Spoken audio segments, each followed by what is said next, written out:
Soalannya, berapa banyak perlu kita pergi belajar? Perlu ke manusia pergi sekolah? Kepada saya tidak. Manusia pada fitrahnya dijadikan cerdik dengan panca indera untuk berfikir, untuk memerhati. Tengok budak. Umur berapa bulan saja, setahun saja, dia dijadikan Allah memerhati, bermain. Bermain itu cara dia menguasai sesuatu. Kita bagi dia handphone. Apa jua jenama lah. Sekejap saja dia menguasai. Kadang-kadang dia pula yang beritahu mak macam mana login atau pergi cari download sesuatu application. Umur 1-2 tahun saja. Benar sekali, Rasulullah SAW tanya kepada seorang perempuan Badui. Perempuan Badui tak pergi sekolah. Gurun pasir. Mana Allah? Wanita Badui itu tunjuk kat langit. Allah atas. Betul ke? Sunnah wal jamaah mesti kata sesat ni. Rasulullah SAW kata sah tauhidnya. Kita tengok kebanyakan Nabi kerja dia gembala kambing saja. Kerja dia di gurun pasir saja. Dan bagi kita tengok budak-budak, dia aktif. Dia nak main. Senantiasa belajar. Kalau bawa dia pergi sekolah, dia boring. Dia bully. Dia stres.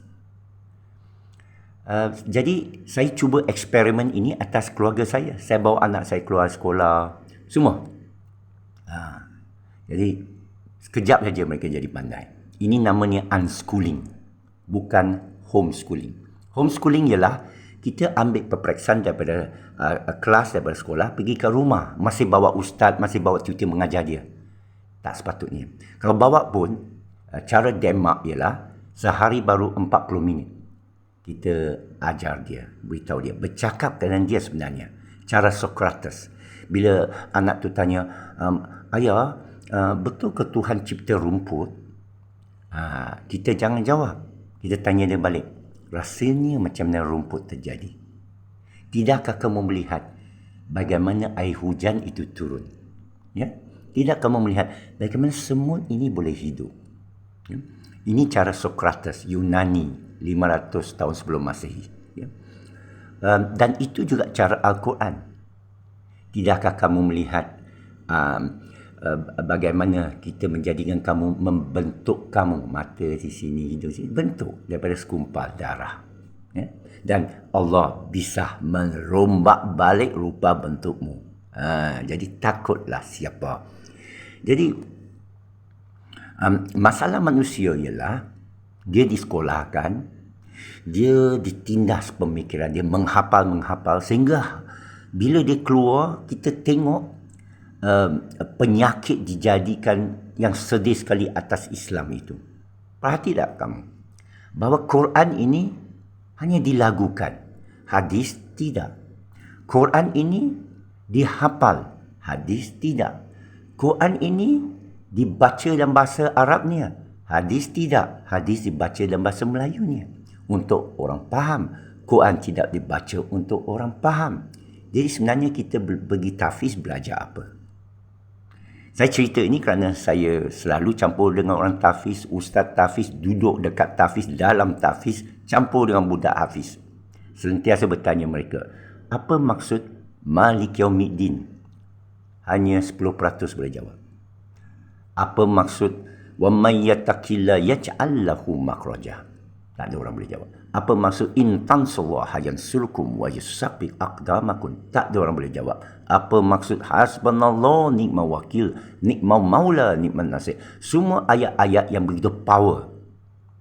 Tak perlu kita belajar. Anda dengar ini, anda pergi cari, Allah bagi hidayah. Jangan kata aku pandai. Jangan kata, aku dah pergi sekolah, tanya aku apa-apa. Itulah bisikan syaitan. Itukah yang awak belajar? Jadi kena fikir balik. Selama ini, kita belajar apa? Cara kita belajar.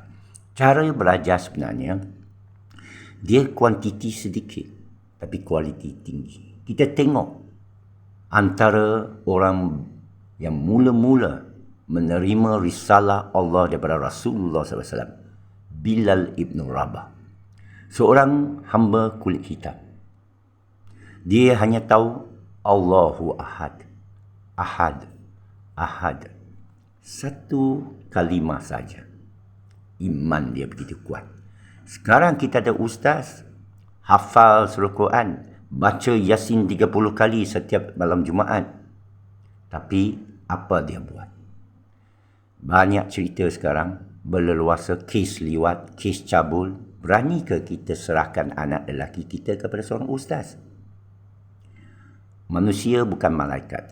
Dan perhati tak, malaikat Jibril pun tak mengajar. Tak banyak hadis yang Jibril turun sebagai guru. Dia penyampai. Malah dalam Bible tak ada riwayat tentang Jibril menjadi guru. Tidak ada patung sangat mengenai Jibril. Ada patung mengenai Apostle Paul, Mary, Jesus. Patung-patung yang mereka letak pada manusia yang menulis. Hari ini, bila nak belajar Islam, cuba pergi UIA. Buku-buku yang mereka membebani anda, Quran tidak di antaranya. Buku-buku lain, hadis-hadis lain, hadis Quran tak ada. Asbabun nuzul amat kurang. Tafsir maknawi huruf, epistemologi, leksikon bahasa Arab amat kurang. Pergi UIA, Universiti Islam Antarabangsa. Jamiat Al-Islamiyah yang paling tinggi seluruh dunia, yang dibawa oleh, terima kasih pada PMX, Datuk Seri Anwar Ibrahim. Ini sedih. Cari kalangan pelajar-pelajar, cari kalangan hafiz-hafiz. Sesiapa yang tahu falsafah, siapa yang tahu tafakur, kalau tak tahu apa itu falsafah. Kurang sangat yang berfikir. Padahal dalam Quran disebut dalam surah Ar-Rum berulang-ulang kali. Wa min ayatihi khalqus samawati wal ard. Wa min ayati, dan di antara tanda-tanda kebesaran Allah, dan di antara tanda-tanda kebesaran Allah, dan akhir pada rangkap itu, inna fi zalika laayatil lialimin. Dalam demikian itu adalah tanda-tanda bagi mereka yang berilmu. Inna fi liyatafakkarun. Demikian itu tanda bagi orang yang sentiasa berfikir. Liqaumil akilun, bagi mereka yang mempunyai akal. Liqaumil albab, kaum yang mempunyai ilmu. Ya, lialimin, yang mengenal. Amat kurang kita membaca Al-Quran. Kerana apa?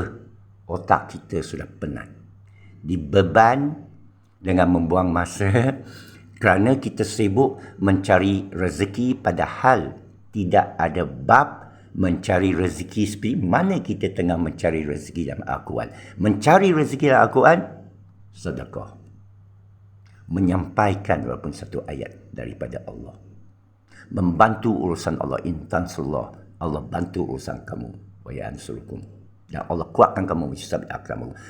Lahir anak, Allah jamin rezeki anak dan kamu. Silaturahim, rezeki. Bermusafir, rezeki. Membantu orang yang susah, rezeki. Tapi paling tinggi sekali, mencari Allah. Ilmu mengenai Allah. Jadi, walaupun bagaimanapun, saya terima kasih atas komen ini. Kerana komen ini mencetuskan satu motivasi lah, untuk menyampaikan lagi.